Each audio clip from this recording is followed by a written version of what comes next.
The Old House, a short story by Anton Chekhov, a recollection told by a house owner. The old house had to be pulled down that a new one might be built in its place. I led the architect through the empty rooms, and between our business talk told him various stories. The tattered wallpapers, the dingy windows, the dark stoves, all bore the traces of recent habitation and evoked memories. On that staircase, for instance, drunken men were once carrying down a dead body when they stumbled and flew headlong downstairs together with the coffin. The living were badly bruised, while the dead man looked very serious, as though nothing had happened, and shook his head when they lifted him up from the ground and put him back in the coffin. You see those 3 doors in a row. In there lived young ladies who were always receiving visitors, and so were better dressed than any other lodgers, and could pay their rent regularly. The door at the end of the corridor leads to the washhouse, where by day they washed clothes and at night made an uproar and drank beer. And in that flat of 3 rooms, everything is saturated with bacteria and bacilli. It's not nice there. Many lodgers have died there, and I can positively assert that that flat was at some time cursed by someone, and that together with its human lodgers there was always another lodger, unseen, living in it. I remember particularly the fate of one family. Picture to yourself an ordinary man, not remarkable in any way, with a wife, a mother, and 4 children. His name was Putohin. He was a copying clerk at a notary's and received 35 rubles a month. He was a sober, religious, serious man. When he brought me his rent for the flat, he always apologized for being badly dressed, apologized for being 5 days late, and when I gave him a receipt, he would smile good-humoredly and say, "Oh yes, there's that too. I don't like those receipts." He lived poorly but decently. In that middle room, the grandmother used to be with the 4 children. There they used to cook, sleep, receive their visitors, and even dance. This was Putohin's own room. He had a table in it at which he used to work doing private jobs, copying parts for the theatre, advertisements, and so on. This room on the right was let to his lodger, Yegorich, a locksmith, a steady fellow, but given to drink. He was always too hot, and so used to go about in his waistcoat and barefoot. Yegorich used to mend locks, pistols, children's bicycles, would not refuse to mend cheap clocks and make skates for a 1/4 ruble, but he despised that work, and looked on himself as a specialist in musical instruments. Amongst the litter of steel and iron on his table, there was always to be seen a concertina with a broken key, or a trumpet with its sides bent in. He paid Putohin 2.5 rubles for his room. He was always at his work table, and only came out to thrust some piece of iron into the stove. On the rare occasions when I went into that flat in the evening, this was always the picture I came upon. Putohin would be sitting at his little table, copying something. His mother and his wife, a thin woman with an exhausted-looking face, were sitting near the lamp, sewing. Yegorich would be making a rasping sound with his file, and the hot, still smouldering embers in the stove filled the room with heat and fumes. The heavy air smelt of cabbage soup, swaddling clothes, and Yegorich.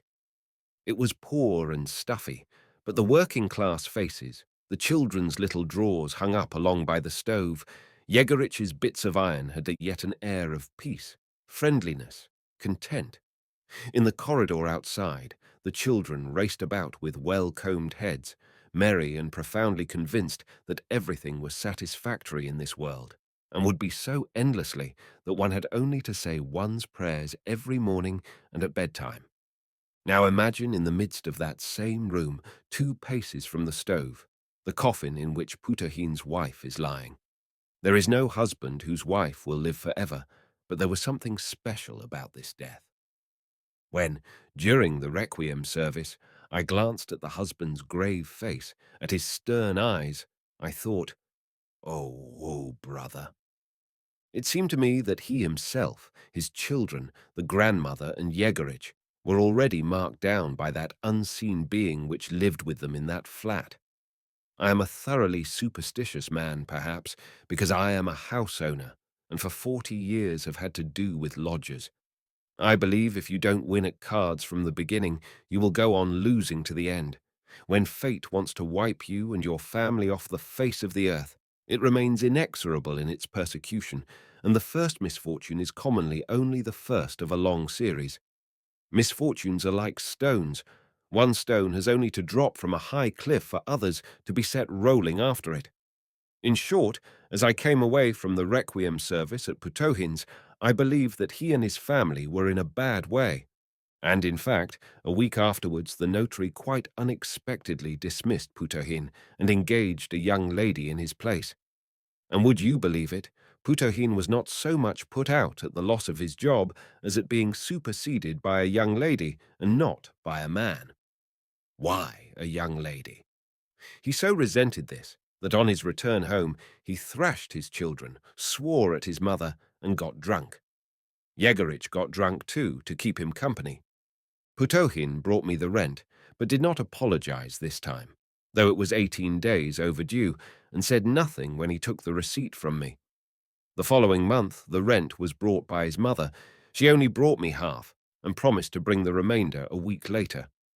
The third month I did not get a farthing, and the porter complained to me that the lodgers in number 23 were not behaving like gentlemen. These were ominous symptoms. Picture this scene. A sombre Petersburg morning looks in at the dingy windows. By the stove, the granny is pouring out the children's tea.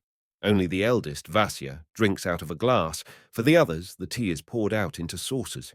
Yegorich is squatting on his heels before the stove, thrusting a bit of iron into the fire. His head is heavy, and his eyes are lustreless from yesterday's drinking bout.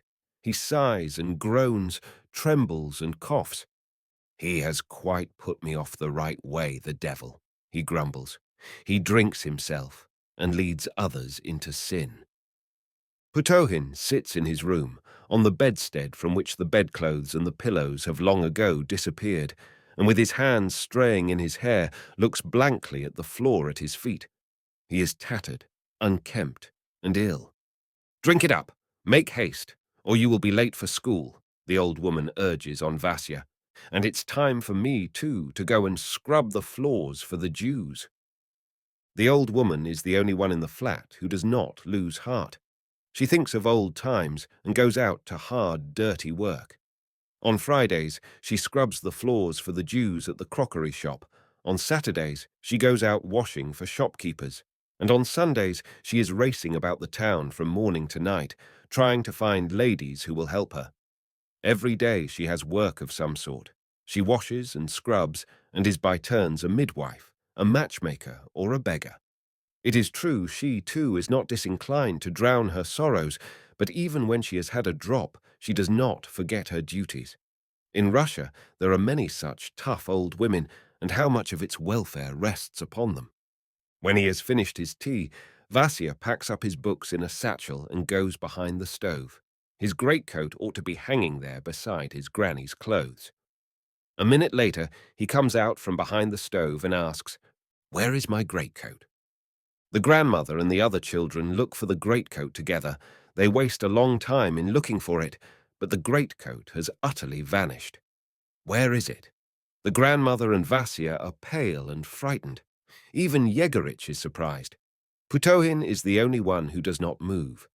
Though he is quick to notice anything irregular or disorderly, this time he makes a pretense of hearing and seeing nothing. That is suspicious. "He's sold it for drink," Yegorich declares. Putohin says nothing, so it is the truth. Vasya is overcome with horror. His greatcoat, his splendid greatcoat, made of his dead mother's cloth dress, with a splendid calico lining, gone for drink at the tavern. And with the greatcoat is gone too, of course, the blue pencil that lay in the pocket, and the notebook with Nota Bene in gold letters on it. There's another pencil with India rubber stuck into the notebook, and besides that, there are transfer pictures lying in it. Vasya would like to cry, but to cry is impossible. If his father, who has a headache, heard crying, he would shout, stamp with his feet, and begin fighting, and after drinking, he fights horribly. Granny would stand up for Vasya, and his father would strike Granny too. It would end in Yegorich getting mixed up in it too. clutching at his father and falling on the floor with him. The two would roll on the floor, struggling together and gasping with drunken animal fury, and Granny would cry, the children would scream, the neighbors would send for the porter. No, better not cry. Because he mustn't cry or give vent to his indignation aloud, Vasya moans, wrings his hands and moves his legs convulsively, or biting his sleeve shakes it with his teeth as a dog does a hare. His eyes are frantic, and his face is distorted with despair. Looking at him, his granny all at once takes the shawl off her head, and she too makes queer movements with her arms and legs in silence, with her eyes fixed on a point in the distance. And at that moment, I believe there is a definite certainty in the minds of the boy and the old woman that their life is ruined, that there is no hope. Putohin hears no crying, but he can see it all from his room. When, half an hour later, Vasya sets off to school, wrapped in his grandmother's shawl, he goes out with a face I will not undertake to describe, and walks after him. He longs to call the boy, to comfort him, to beg his forgiveness, to promise him on his word of honor, to call his dead mother to witness, but instead of words, sobs break from him. It is a grey, cold morning. When he reaches the town school, Vasya untwists his granny's shawl and goes into the school with nothing over his jacket for fear the boys should say he looks like a woman.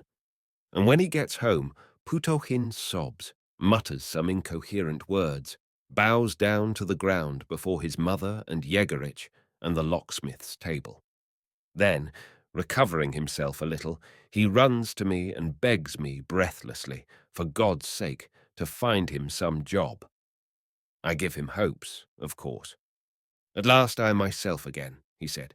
It's high time indeed to come to my senses. I've made a beast of myself, and now it's over. He is delighted and thanks me, while I, who have studied these gentry thoroughly during the years I have owned the house, look at him and am tempted to say, "It's too late, dear fellow. You are a dead man already." From me, Putohin runs to the town school. There he paces up and down, waiting till his boy comes out. "I say, Vasya," he says joyfully, when the boy at last comes out, "I have just been promised a job. Wait a bit. I will buy you a splendid fur coat. I'll send you to the high school. Do you understand? To the high school. I'll make a gentleman of you, and I won't drink any more. On my honor, I won't." And he has intense faith in the bright future. But the evening comes on.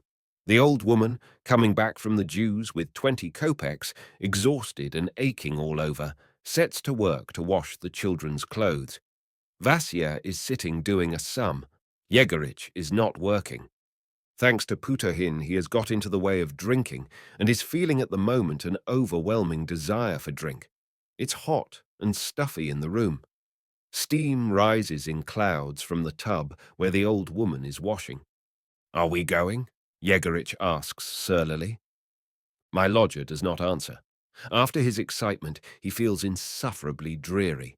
He struggles with the desire to drink, with acute depression, and of course, depression gets the best of it. It is a familiar story. Towards night, Yegorich and Putohin go out, and in the morning, Vasya cannot find Granny's shawl. That is the drama that took place in that flat. After selling the shawl for drink, Putohin did not come home again. Where he disappeared to, I don't know. After he disappeared, the old woman first got drunk, then took to her bed. She was taken to the hospital, the younger children were fetched by relations of some sort, and Vasya went into the wash-house here.